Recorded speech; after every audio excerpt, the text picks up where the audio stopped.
Alright, this is Mr. Gilliam, and today we're going to learn about markups. Yesterday we learned about markdowns, discounts and coupons, stuff like that. Today we're going to learn about interest rates and tax and percents that are actually going to be added on to the total cost.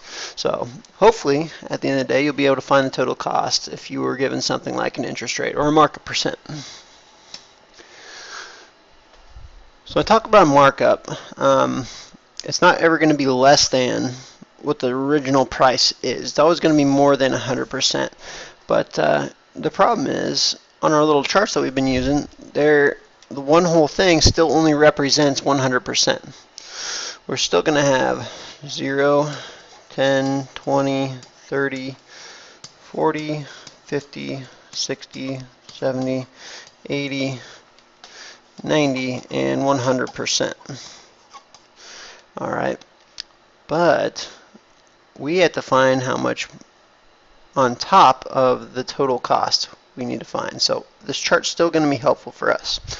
In this case, this example says the golf club is priced at $100. So if I know it's $100 here, and I need to divide 100 evenly into 10 sections, I know that 100 divided by 10 is 10. So each of these is going to be worth $10 as well.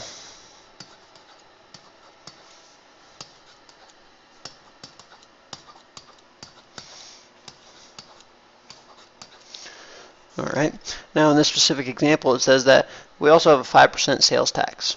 Now,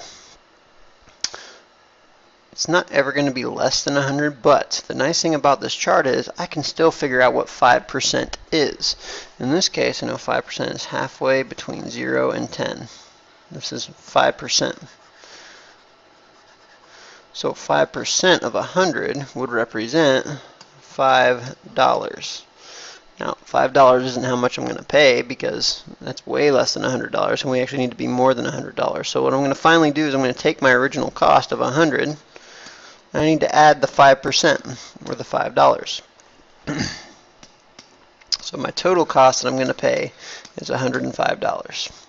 So now today, instead of just looking for the number that we hit and we shaded and then writing that down for our answer, we're asking for a total cost. So it's going to be the percent added on to the original price because it's a markup. We're going to pay more than what we started with. Take a look at the next one. It says the dinner bill comes to $30 and you want to leave 20% tip. What is the total cost of the bill? Alright, similar to yesterday, let's go ahead and label. Now, I think that we understand that the bottom, each of these sections is going to represent 10%. So I'm not going to label the whole entire bottom, but I will label the top. I have $30, and I'm trying to divide it evenly into 10 sections. That tells me that each section should be $3. Let's say 0, 3, 6, 9, 12, 15, 18, 21, 24, and 27. Alright. Now, remember, we're marking up. The dinner bill comes with $30. You want to leave a tip. I mean, that's going to be more money that it costs you before you leave. So you're definitely paying the whole 30, but on top of that, you're paying another 20%. So if we can figure out how much is 20%, we can just add that to our original cost. So 20% would be two of those little boxes there. So it's telling me that 20% of 30 is 6, but like I said, that's in addition to the original cost. So now we have our $30 that it costs us for dinner, plus we're going to give that 20% tip to the waiter or waitress. So when I add 30 plus 6, it equals 36 total.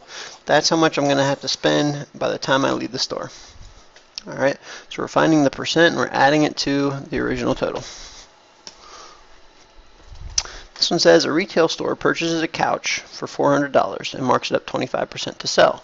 How much is the retailer asking for the couch? Okay, so we have $400 as the original price. But if the store just buys things and they don't charge any more for them, they never make any money. So the store has to charge a little more than what they paid for it. So what this store did was they increased it 25%. But we need to figure out how much each section is worth to figure out 25% of 400. So I have 400, and I'm going to divide it into 10 sections. It tells me that each section should be worth 40. $40. So 10% will be 40, 20% 80, and so on.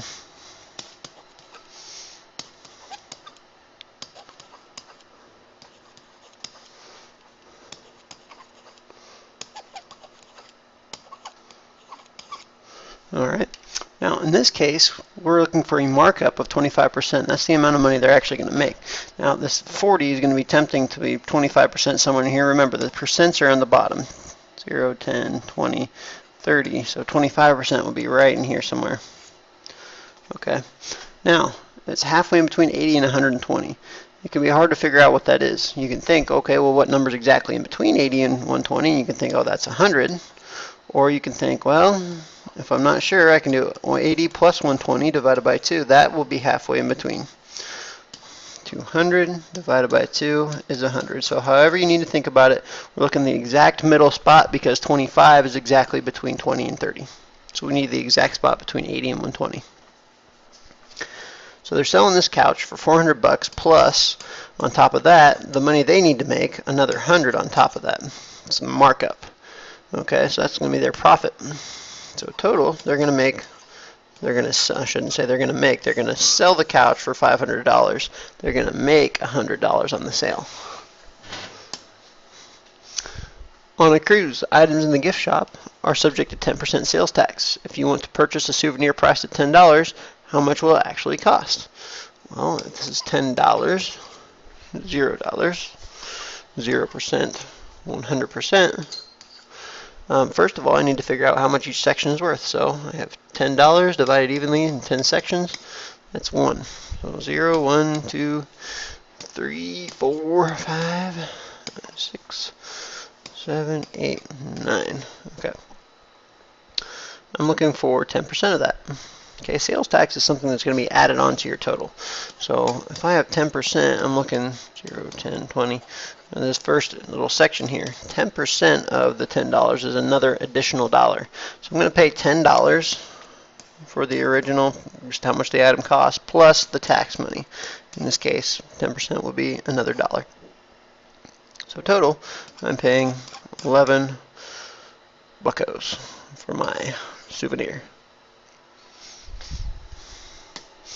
And finally, brand name products are 20% more than generic brands. If generic brand pain reliever is $5, what does the brand name cost? Alright, so it looks to me like what we have here is an original generic price of $5.